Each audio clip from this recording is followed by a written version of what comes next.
Hi, my name is Mark Adams, and welcome to the Private Label Report. This is a podcast where I invite you into my office and we talk about all things Amazon Private Label. Pull up a chair. Let's get started.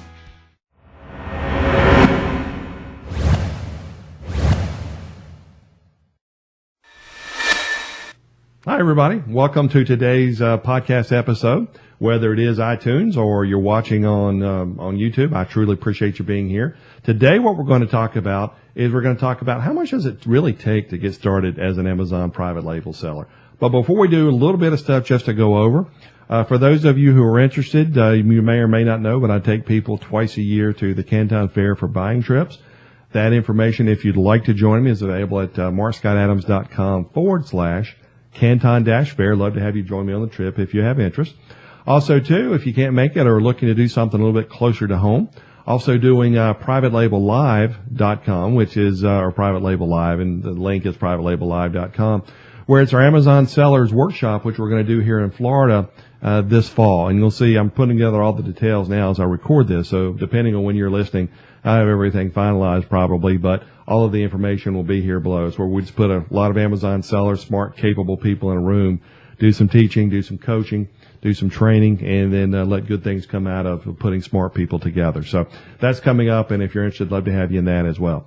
But back to the topic at hand. Let's talk a little bit about how much does it cost. And that's one of the emails that I get more than anything is it'll start out with, "Hi, Mark, how much does it cost to start? What about inventory? What about all of the other things?"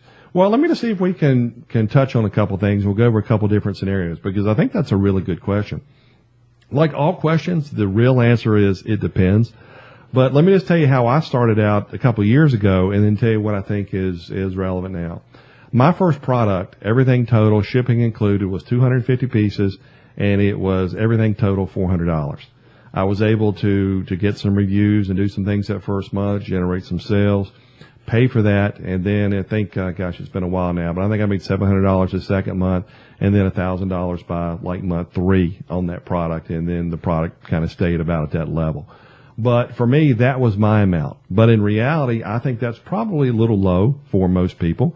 I think it really depends on the price of your item, and it depends on the quantity that you need, and then the amount of sell-through, because when you're calculating inventory, I think you should take into account the quantity you're going to sell, how much you want to keep in reserve, and then how long it takes for you to get restocked, and then ultimately what the minimum quantities are from your supplier. If you're only selling 200 pieces a month and the minimum order is 1,000 pieces, well, obviously you're going to order less than if it were 1,000 pieces a month and the minimum order of 200.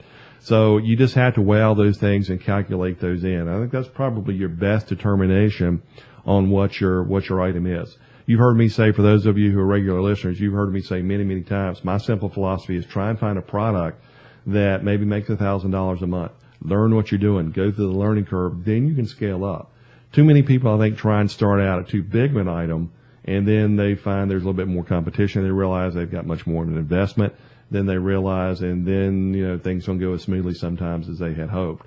But I think if you're going to look at this, I think doing some type of item that's in a retail of, $12 to $15, somewhere in that range, is an ideal place to start. And if you can do that for your item and your cost of your item, you're looking probably no more than $2 or $3, $4 at the very most, somewhere in that range, including your shipping.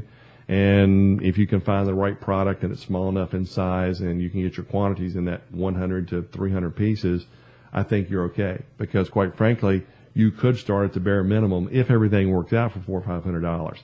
Now, the reality of that is, do I think you should start out at that low amount? No. I think it's okay to put that amount of money into your first product, but I think certainly the more you can have, the better, because out of that first product, you should have some set aside to be able to do some promotions, to be able to get some reviews, which means you're probably going to give that item away at a discount, whether it's at a penny, $1, or 20% off, whatever it is.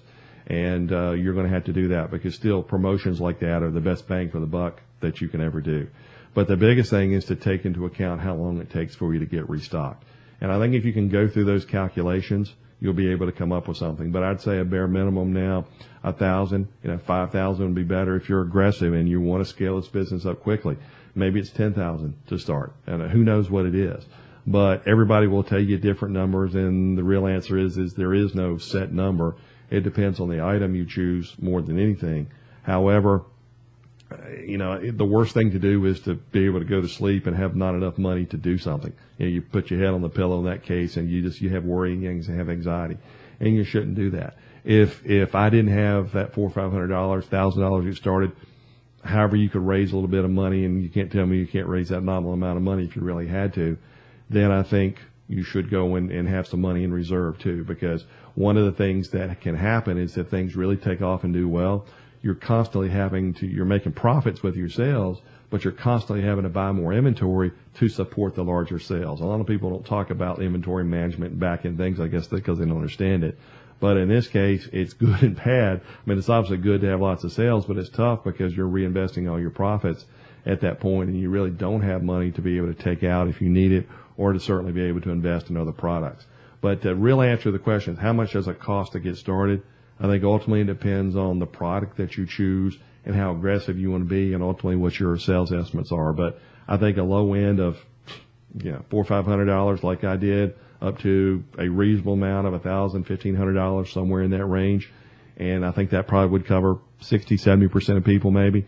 And then the remaining parts, $3,000 to $5,000, and then that upper 2, 3, 4, 5%, maybe $10,000. So with that said, that's just some rough numbers, some things that ultimately as a business owner, it's your responsibility to go through the numbers and see how everything works and set things aside and ultimately make sure you've got enough cash to keep your business going, because that's one of the things that truly is important, is not only finding the product in this, but being able to manage your product and grow it after you have it listed on Amazon.